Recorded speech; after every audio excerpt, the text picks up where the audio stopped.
गिबियावनो आङो मिडिया बिथांमोननिसिम अननाय आरो सिबिनायखौ खुलुमग्रोनाय थाबाय। दा जोंहा बेयाव गहपुर सयदर आन्सलिक हिसाबै जोङो दिनैसिम आफाद दानानै खुंबै दिनै 34 जाहैबाय। 34थि खेराइ फोरबो। बे खेराइ फोरबोआ जोंनि गहपुर सयदर आन्सलिकनि सिङाव थानाय 1 नं मिलनपुर गामिनि गेलेग्रा फोथाराव जोङो साननैनि हाबाफारि लानानै खुंफुंनो थाखाय लाहार फाहार खालामनाय जादों। आरो बेनो जाहैबाय फैगौ 2026 मायथाइनि जानुवारि दाननि 28 आरो 29 खालार खालि साननैनि हाबाफारि जागोन। आरो बे हाबाफारिनि गाहाय जोंनि बाथौ धोरोमनि थांखियानो जाहैबाय जा खेराइ फोरबो।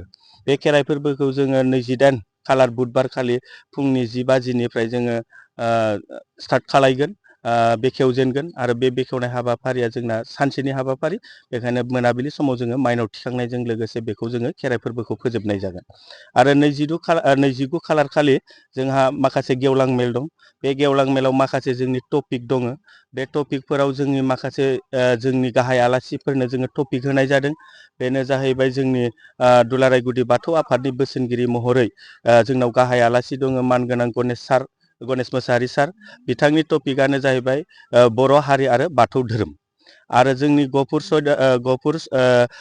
सयदर कलेज एबा गोजौ फरायसालिनि बिबुंगोरा गाहाय मानगोनां सुनिलाल सार, बिथांखौबो जोङो जोंनि बे 34थि खेराइ फोरबोआव हांख्रायनाय जादों गेवलां मेलाव। बिथांनि टपिकआनो जाहैबाय जे सांग्रांथिनि गेजेरजों जोंनि फरायसुला फरायसुलिफोरखौ सांग्रांथि खालामनाय आरो लोगोसे धोरोम फोसाबलांनाय आरो समाजखौ फोसाबलांनाय, बे मोनसे बिथांनो जोङो टपिक होनाय जादों। आरो दा बेयाव जोङो गासै जोङो आरसिखौ खोब बाख्नायनो गोनां, बानजाय आफादखौ जों खोब बाख्नायनो गोनां।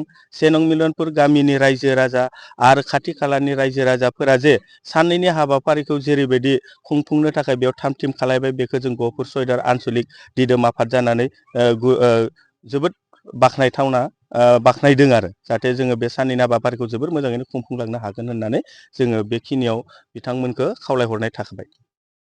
फंबायमोनसिम दा जोंहा दिनैसिम दासिम जोंनि गहपुर सयदर बर' गुदि बाथौ धोरोम आफादा जोंनि बे 1 नं मिलनपुर गामियावनो खेराइ फोरबोखौ खुंनो थाखाय थाग थियारि खालामदों। आरो लोगोसेयैनो बेयाव आन्सलिकनि आरो डिस्ट्रिक्टनि माबाबो जागोन, जथुमाबो जागोन। बेयाव जोंना जोंनि खामानिफ्रा आरसिनि जानानै जेनेबा 90% खामानि जाफुंजोब्बाय। दा फैगौ 28 थारिखआव जोंना फुंनि 8 बाजिनिफ्रायनो खेराइ जागोन, सानसेनि हाबाफारि। आरो बेनि नेक्स्ट 29 अक्ट' खालि जोंना गेवलां मेल जागोन। बे गेवलां मेलाव जोंनियाव गोबां गोजान आलासि फैगोन। जोंनि बे गेवलां मेलाव जोंनि सयदर जौमा फरायसालिनि मानगोनां सुनिलाल साराबो सफैनो हागोन बेयाव। आरो लोगोसे जोंनि गहपुर जिल्ला बर' थुनलाइ आफादनि मानगोनां सुब्राय नार्जारि साराबो फैगोन बेयाव। आरो जोंनि दुलाराय गुदि बाथौ धोरोमनि सेन्ट्रेल आफादनि मानगोनां बोसोनगिरि गणेश मोसाहारि बिथाङाबो जोंनि बेयाव गाहाय आलासि हिसाबै दङ। बिथाङाबो फैगौ 29 अक्ट' खालि सफैगोन बेयाव, गेवलां मेलाव सफैगोन। दा जोङो खावलायदों आरो जोंनि बे 1 नं मिलनपुर गामियाव जों आरसिनि जानानै आरो बयखौबो जोंनि बे जथुम्मा आरो खेराइसालियाव बाहागो लाफैनो थाखाय गुबुन गुबुन धोरोमनि बा गुबुन गुबुन जाथिबाबो हारि धोरोमखौ मुंखियालासिनो गासैबो फैनांगौ होनना जोङो खावलायबाय। बे हाबाफारिया जेनेबा गाबोननिफ्राय जागोन, जेनेबा 27निफ्रायनो लाहार फाहारा, नाथाय 29 अक्ट' जोबगोन आरो बिस्थिबार खालि जोबगोन। जों बे सानथामनि हाबाफारिखौ मावफुंनो थाखाय थियारि जाबाय। आरो जों दिनै नैबे बाथौ धोरोम गुदि आफादखौ दैदेनबोनाया जों 1979 सननिफ्रायनो जेब्ला जों हाग्रायाव हाबो अब्लानिफ्राय जोङो बे गुदि बाथौ धोरोमखौ दिनैसिमबो दैदेनबोगासिनो दङ। आरो जोंहा नै दिनै बे 1 नं मिलनपुराव फैयै फैयै 34 हाबफैबाय।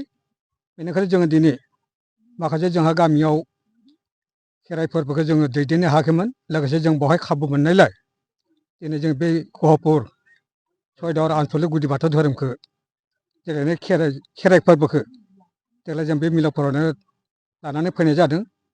आरो माखासे जोंनि धोरोमारि रायजो राजाफ्रा नैबे खामानियाव गोबाङैनो हेफाजाब होदों। आरो मावै मावै जोंहा दिनै जोबथाव फैबाय। गाबोननि सानाव जाहाथे जोबथों जोंनि खामानि मावफुंनांगौआ बेवहाय गासिबो जि गिदिर धोरोमावनो थाया मानो सोरबा अनुकुला था सोरबा ब्रह्मआनो था सोरबा बिबार बाथौआनो था जों बिथांमोनखौ बे मिथिङाव दान्दिसे नुजाफैनो थाखाय जों गासिबो रायजो राजाखौ खावलायहरदों। जोंनि बे मिथिंनि अक्ट'आनो जाहैबाय 28 29सिम जों लाना फैदों आरो बेवहाय जों मोजां मोजां आलासिखौ हांख्रायदों आरो बिथांमोना नुजाफैखागोन निस्सय आरो गोजौ हाजो नारानिफ्रायबो जों बिथांमोनखौ हांख्रायदों बिथांमोना बे मिथिङाव बाहागो लाफैगोन।